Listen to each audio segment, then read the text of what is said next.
Olá, queridos, bom dia. Sou o pastor Guilherme Ávila e hoje eu estou aqui em Garibaldi, na Serra Gaúcha. Eu tenho uma palavra encorajadora para você que é pastor e líder. A palavra de Deus diz no livro de Efésios, capítulo 4, versículo 27, não deis lugar ao diabo. Esse contexto está falando de uma palavra no hebraico que se fala de lugar. Lugar significa território, é um ambiente e os territórios espirituais. Nós estamos falando de uma cidade ou uma nação que foi fundada por parâmetros espirituais, consagrações e oferendas, aonde que, por meio de sacrifícios, sangue derramado, a idolatria, né, a imoralidade sexual e tantas outras coisas, o nosso país foi fundado com essas bases. E nós, como filhos de Deus, nós temos a obrigação, o dever para com o reino de Deus, é de resgatar esses territórios das mãos do inimigo. A palavra de Deus diz que o Senhor nos chamou para desfazer das obras do diabo.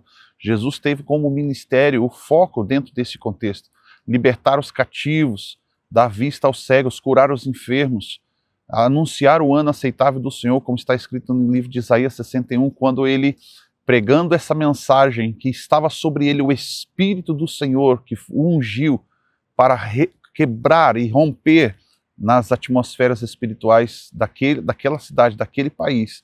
Hoje nós precisamos ter esse entendimento. O nosso país, a nossa cidade, o nosso estado está sendo dominado e controlado por hostes espirituais malignas do inferno. Nossa luta não é contra a carne, não é contra o sangue. Mas dada a realidade da nossa nação, nós precisamos nos levantar com aquilo que Deus nos deu. Intimidade, fogo, paixão. Nós precisamos ter esta responsabilidade muito bem acentuada da nossa vida, como ministros do Evangelho, como aquele que veio como a pacificar no mundo espiritual, trazer luz em meio das trevas. Nós temos uma responsabilidade, queridos, e hoje eu quero falar para você que é pastor e líder. Vamos retomar com a armadura que Deus nos deu, como está escrito em Efésios 6. Estamos fortalecidos no Senhor realmente? Fortalecidos na força do seu poder, Efésios 6:10. Porque muitas vezes nós estamos num contexto onde que precisamos expor, externalizar e viver as nossas vestes espirituais, a nossa identidade espiritual. Tem pastores, tem líderes que estão armados até os dentes, capacitados, sabendo o que deve fazer, mas não faz. É como um policial que tem todo um traje, tem toda uma capacitação, tem armas, tem distintivo, que aquilo descreve a identidade pelo qual ele tem e a autoridade ao qual ele tem como exercer sobre alguém. Mas seria vergonhoso um policial apanhar armado de um civil que não tem nenhum preparo, está totalmente desqualificado. Assim são os pastores e líderes que não usam da identidade ao qual Deus nos deu, a identidade de guerreiros.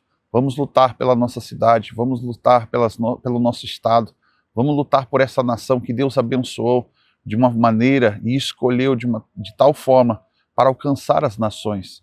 Fica aqui essa palavra para o seu coração hoje. Se levante com aquilo que Deus te deu, querido. Não se esconda, saia da caverna, saia dos esconderijos. Não, quando você está escondido em Deus, é um contexto. A Bíblia fala que o profeta Elias estava escondido pelo Senhor. Ele foi enviado para estar num ambiente ali, na beira de um rio, tomando água daquele rio por um tempo, até que o rio se secasse. E todos os dias os corvos vinham trazer o alimento para ele, porque Deus já havia dado ordem. Deus o escondeu para algo grande na nação. Mas isso não me assusta muito, porque um profeta que é conhecido pela nação, as pessoas olham e criam uma expectativa e Deus o esconde. Deus fala para Elias: Elias, eu vou fazer algo grande na nação com você, mas eu preciso primeiro te esconder. E Elias passou por muitas adversidades emocionais, ao qual o ponto ele pede como uma desistência. Só sobrou eu. E nós vemos por um outro lado o outro profeta Obadias, que estava escondido pelo Senhor, num lugar improvável, na casa, na presença do rei, na presença de Jezabel.